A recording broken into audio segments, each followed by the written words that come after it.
And what's also unique about this is I definitely have to peer into this as a professor now that's taught classes at Wayne State in Africana Studies, and it's rarely talked about nowadays, but it was a big fight for Africana Studies to exist at Wayne State, and you were one of the people that was in the mix at that. Well, but at that time, actually, I didn't start undergrad until '89, but I was inspired by the sit-in.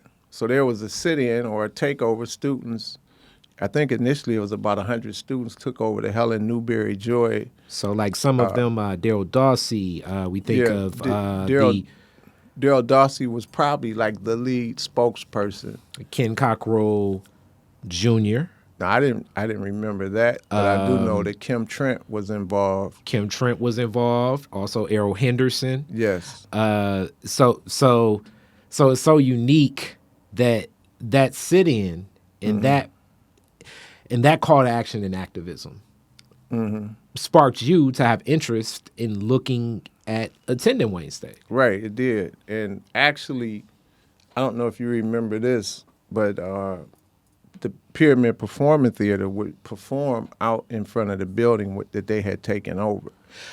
I mean, at this point, I'm so young. Right. Most of these stories I hear, and that's what's so unique when I look at Wayne State's campus now, and I talk to some of the black students there, and I say, do you recognize some of the activism that happened here? Not like where you can still walk up and interact and engage with a lot of the people for black studies to exist at this school? Right. And the students kind of look at me like I'm speaking Chinese or something sometimes. Well, it's definitely a disconnect.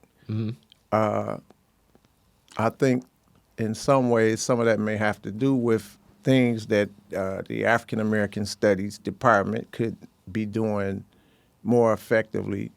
A major, as I, studied African American Studies in a formal context at the university level, coming out of the grassroots as a community activist and a African cultural worker, in terms of using this vehicle to teach people about our history, a major challenge for me was the merger of theory and practice. So a lot of what occurs in academia is theoretical, particularly at the scholarship level, whereas what we were doing at Aisha Shule was practical.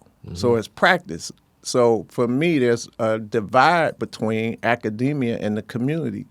What's particularly important to me, and for some of us that are in African American Studies, is African American Studies is the only academic discipline that grew out of social struggle, civil disobedience. It came into academia as a result of people sitting there and protesting and demonstrating. A lot of other area studies like Asian studies, LGBTQ studies, which comes much later, but a lot of these other areas of study, what we call area studies, came in on the tail end of black studies. So African American Studies is generically known as black studies, and the first unit or department or program to be established in academia early on was in '66 at Merritt College, which is in the same area where the Black Panthers came into existence in Oakland. Then the first full-blown African American Studies department that would grant the actual credential is established in 1968 at San Francisco State. I think it was State College at the time. It's a university now.